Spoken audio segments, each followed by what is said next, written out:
Chapter 7. The Domino Effect. When I was a young boy, I enjoyed spending time with my Grandma Robertson. She loved me despite my boatload of energy and hyperactive tendencies. Every time I visited her, she greeted me at the front door with a big hug, told me fresh-baked cookies were waiting for me in the cookie jar, and then wisely focused my energy on some pre-planned activity to keep me occupied and out of trouble during my stay. My all-time favorite activity at Grandma's house was playing with her dominoes. I spent hours lining them up in masterful rows and creative formations until they blanketed her table, meticulously setting each domino behind the previous one without setting off a premature chain reaction required concentration, which completely occupied my hands and energy for a good part of the day. While I was hard at work and uncharacteristically calm and focused, Grandma usually disappeared to her kitchen or retreated to the living room with a good book, occasionally talking with me from the other room. And then, when all the dominoes were perfectly lined up, I called Grandma into the room. Just prior to tipping the first domino over to set off the chain reaction, my grandma directed my attention to the object lesson in front of me. Maximizing the power of that moment, she instilled in me a profound kingdom truth that has stuck with me ever since. Dwight, what happens when you tip the first domino? She asked me. It falls, and then it makes the next domino fall, and then the next one, until all of the dominoes have fallen down. That's right, she replied. Just one domino changes everything for all those others. And then she likened my life to those dominoes. As you reach out to tip over that first domino, think about your life, how your words and actions can have a powerful effect on others. Every time you say something to people that encourages or discourages them, you make an impact on their lives. And every time you do something that either serves or disserves them, you make an impact as well. You impact people for good or bad, and then those people go on to impact other people around them in similar ways. But my grandma wasn't finished. She added one final touch to her object lesson. Dwight, she continued with a thoughtful twinkle in her eye, if you were very, very small, so small that you couldn't see around the first domino, and if you were trying to push it over, would you know how many dominoes were going to fall? No, Grandma. How could I? That's right. And the same is true in your life, she explained. When you say or do things that help others, you have no idea who you'll affect or how many people your actions might eventually affect through them because of the domino effect. That was her signal, that it was time to knock over the dominoes. Together we'd begin our famous countdown from 10, and then 3, 2, 1, go!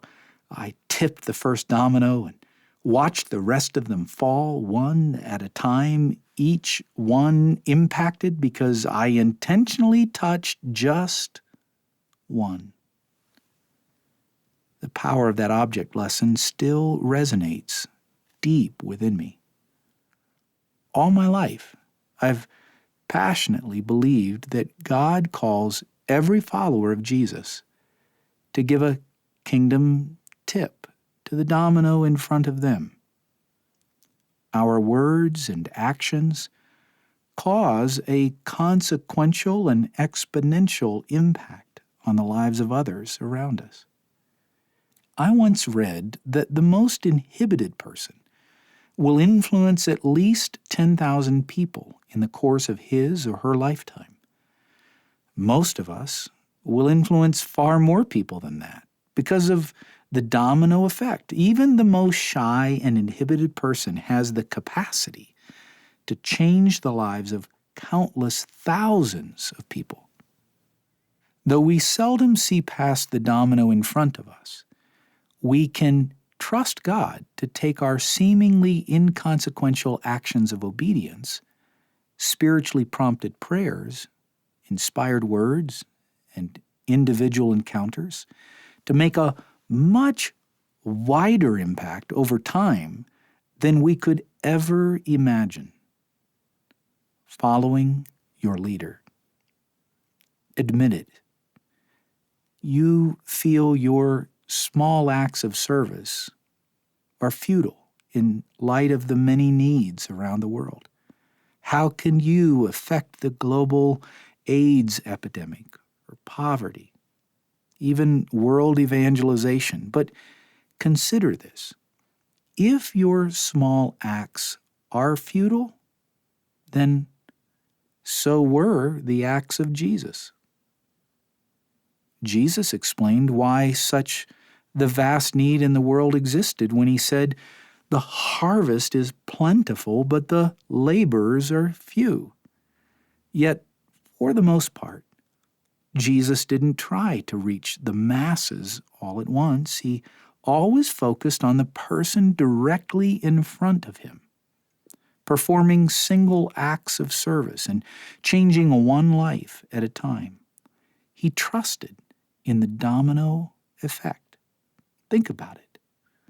Jesus influenced the whole world through 12 guys who were right in front of him. Doesn't make sense, does it? And as he traveled from place to place, he repeatedly reached out to and focused on the individual directly in front of him. Doesn't seem like the most efficient way to reach the whole world, does it?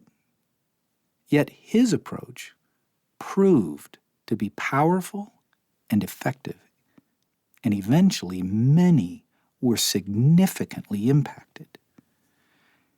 As his follower, you can do the same. Just love the person in front of you as God leads. You really don't have to make it any more complicated than that. Don't waste energy worrying about the 3rd, 8th, or 11th domino down the line.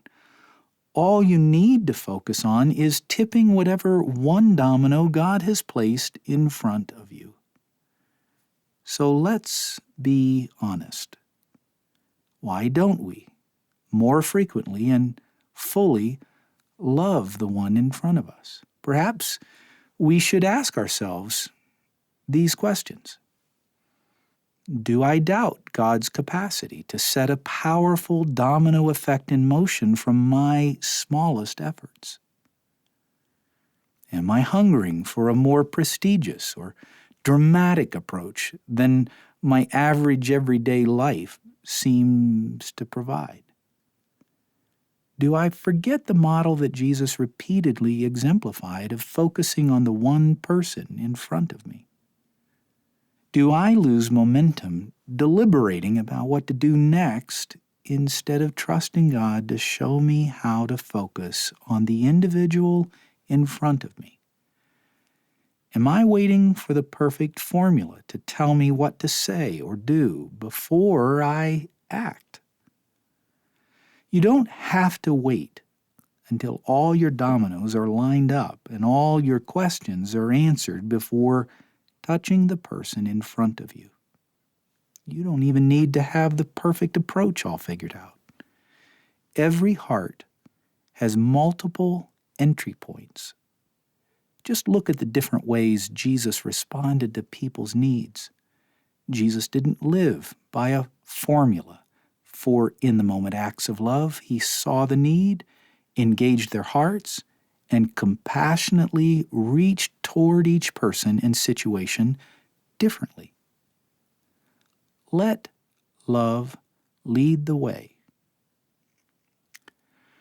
About the time our daughter Dara turned 4, I began noticing some dads whom I greatly respected talking about their daddy-daughter date nights. I liked the idea a lot, but quite honestly, I was, intimidated. I loved my daughter immensely, but I just couldn't imagine what we'd do or talk about to fill up several hours by ourselves. My wife Dawn began nudging me to set a date night where Dara would be my sole focus. Of course, this also meant my dear wife would get a break, meaning all sides would benefit. Despite the great idea, though, I stalled. And then, one night, Dawn probed me about it. And I explained to her, it's not that I don't want to take Dara on a date night, but what will we do? Where will we go? And what will we talk about? Dawn offered me wisdom which at first blush didn't come across as comforting or helpful, but it made all the difference in my date with little Dara, and it launched a life of love-initiated actions ever since. She advised, engage your heart, Dwight. Just look into Dara's little face and get lost in her presence, and love will tell you what to do. It didn't comfort me at first. As much as I disliked formulas, my insecurities were so great that I wanted some kind of magic formula to materialize. But Dawn's advice didn't offer me anything easy or predictable.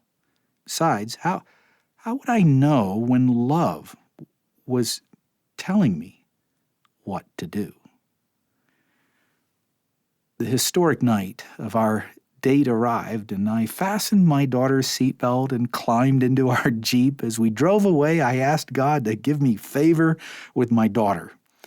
As if I were about to enter the presence of a powerful world leader, I was really and ridiculously nervous. For the first few miles, we drove in awkward silence. But then it happened. A sweet little voice arose from inside our car. Dara was singing, extemporaneously. Although I didn't know the words, I joined in. I sang about all her favorite things and what we were seeing as we looked out the window along the way. I sang about our date and that she was my girlfriend. Before long, we both began singing what eventually became our date song, born that first unpredictable night. Her face lit up as I entered her world, and I got lost in her presence, just as Dawn prescribed. We drove to the mall and visited the shops, looking for something that would attract her interest.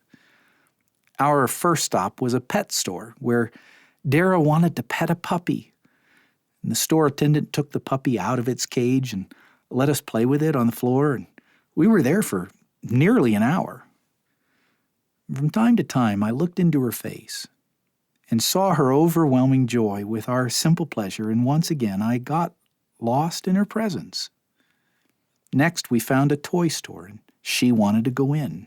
As we walked around, we stopped from time to time to play with some of her favorite toys that were on display, and as we walked out of the store 30 minutes later, I once again caught a glimpse of her face. Her joy was full. And that night she sang songs, she played with a puppy and then her favorite toys, and most importantly, she enjoyed the full attention of her dad. And that night I felt amazed, thankful, and sad that I had almost allowed my fear to rob her and me of this joyful moment. And one last time that evening, I got lost in her sweet little face.